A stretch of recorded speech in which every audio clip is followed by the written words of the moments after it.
अमरावती शहरातील उच्चभ्रू परिसर असलेल्या जिल्हा न्याय मंदिर समोरील बहुप्रतीक्षित रस्त्याच्या डांबरीकरण कामाचं आमदार सुलभाते संजय खोडके यांच्या हस्ते भूमिपूजन करण्यात आलंय।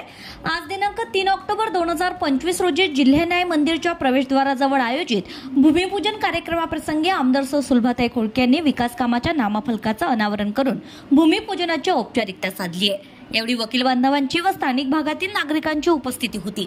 शहरातील जिल्हाधिकारी कार्यालयापासून ते समोर एनसीसी कॅन्टीन व पुढे सुंदरलाल चौक पर्यंतच्या मार्गाची प्रचंड दुरावस्था झाली होती।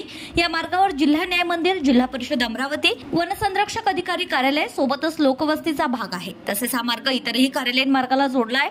मात्र सदर रस्त्याची प्रचंड दुरावस्था झाल्याने नागरिकांना आवागमनाचा प्रचंड अडथळा निर्माण होत होता। दररोज या मार्गावर मोठी वर्दळ व रहदारी असल्याने नागरिकांना प्रचंड त्रास सहन करावा लागत होता।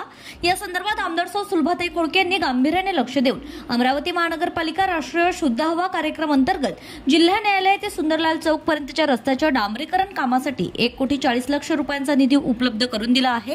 स्थानिक परिसरात आता भूमिपूजन झाल्याने रस्त्याला नवी चकाकी येणार आहे। पायाभूत विकासाच्या संकल्पनेत दर्जेदार रस्ते निर्मितीला महत्त्व आहे।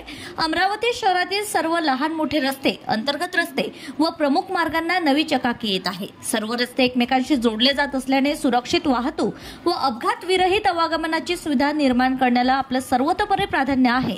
सुसज्ज रस्ते निर्मितीतून शहराची गतिमान विकासाकडे वाटचाल होत असल्याचं प्रतिपादन आमदार सुलभाते खोडके यांनी केलंय। तसेच सदर रस्त्याचं काम दर्जेदार व गुणवत्तापूर्वक करण्यासह पर्यावरणपूरक असे सुशोभीकरण करण्याची सूचना आमदार महोदयांच्या वतीने करण्यात आली आहे। या मार्गावर मुख्यत्वे जिल्हा न्याय मंदिर असल्याने ही इमारत शहराच्या सौंदर्यात व लौकिकात भर घालणारी आहे। मात्र समोरील रस्त्याच्या दुर्दशेमुळे तेथील सौंदर्याला खीळ बसली।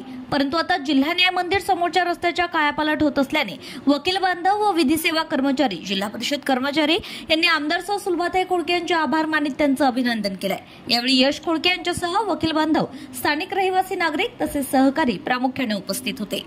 Bureau report, RCN news.